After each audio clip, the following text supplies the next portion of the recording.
All right, so we've got this sermon you guys sent in Faith Under Fire about Shadrach, Meshach, and Abednego. And, It's a classic. oh, yeah, we all know this story, but we're Right. going way deeper than Sunday school on this deep dive.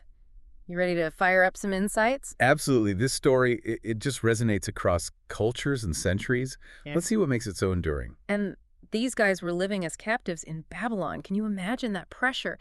Not just a different country, but a whole different way of life, a whole belief system being forced on you. Yeah, it's about identity. Nebuchadnezzar's statue wasn't just gold. It represented his power. Like bowing down wasn't just physical. It was saying, your God is stronger. It's a timeless conflict. And when they refuse to bow, they don't just say, nah, we're good. They don't just politely decline. I mean, their response is epic. It's, it's incredible. They just go straight to the heart of it, Yeah. even if he does not. I mean, they believed God could save them. But the point was, their loyalty wasn't conditional on the outcome. It's still challenging today, even for us. Oh, yeah, for sure. It makes you think about those times when you feel that pressure, that expectation to just go along, even if it means compromising what you believe in.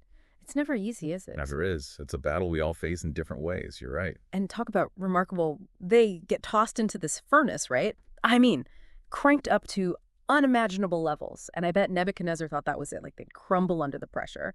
But then he looks, and it's not three figures in the inferno, it's four. It's not just some random apparition either. Right. The king actually describes the fourth figure looking like a son of the gods.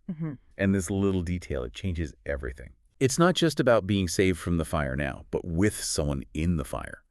Can you imagine the comfort to know that even surrounded by flames, you're not alone? It's just beyond powerful, I mean. It is. And what's even more astounding to me is Nebuchadnezzar, right? The guy goes from this iron-fisted tyrant to practically a spokesperson for their god after they walk out completely unharmed.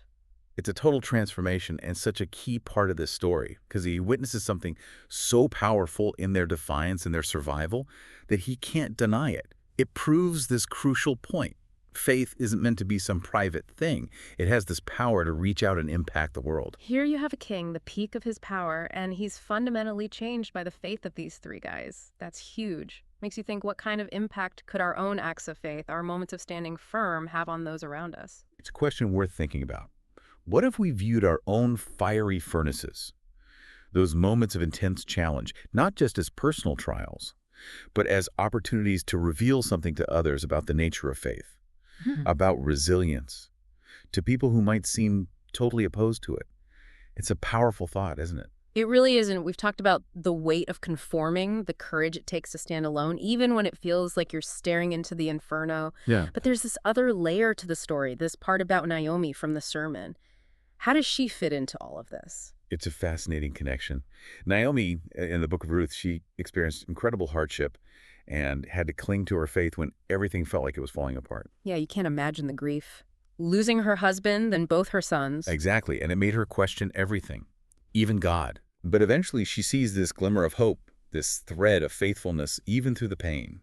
She starts to realize that even in the midst of unimaginable loss, there was a plan, a purpose, that she couldn't see yet. It's like even when you feel totally alone, abandoned, there's this underlying current of something bigger at work. Precisely. And that's the beauty of putting these stories together. They highlight this fundamental truth. Faith isn't about a life without challenges or pain. It's at finding the strength to confront those trials, clinging to your convictions, even when you're gripped by doubt or fear, knowing that you're never truly alone in that struggle. It's one thing to read about it, but to really internalize it, to let it shape how we approach our own lives, that's the real challenge. And it's a challenge this story, this Faith Under Fire sermon, throws right at us. It's not just a feel-good story for Sunday. It's a call to action. It's about recognizing that faith isn't meant to be lived out in a vacuum. It's meant to be tested, stretched, lived out in the messy realities of everyday life. Yeah, and sometimes messy doesn't even cut it. Right. Sometimes it feels like walking straight into a blast furnace, no way out. But that's precisely the point, isn't it? Those moments, those fiery furnaces we encounter, they have the potential to become the most powerful testaments to the depth of our convictions, the resilience of the human spirit when it's anchored to something bigger. Like anyone can talk the talk when things are good, but it's in the fire that true faith is forged, right? It makes you wonder, what are the fiery furnaces of today? Where are we being called to take a stand, to hold on to our beliefs, even when the heat is turned up? That's the question this story leaves us with. And here's the thing, even if the world around us doesn't see that fourth figure standing beside us in the flames, even if we feel totally alone, we can draw strength from the fact that we never truly walk through the fire alone. Wow, that's powerful. It's a reminder that sometimes the greatest acts of faith happen not in front of a crowd, but in those quiet moments when we choose integrity over ease, conviction over compromise. Exactly. And who knows, maybe, just maybe, our willingness to stand firm, to face the flames head on, will spark something far greater than we could ever imagine. Just like those three young men standing defiant, our own acts of courage, fueled by faith, have the potential to change the world around us in ways we may never fully comprehend. It's a powerful thought to end on and a perfect example of why we love to take these deep dives with you. Until next time.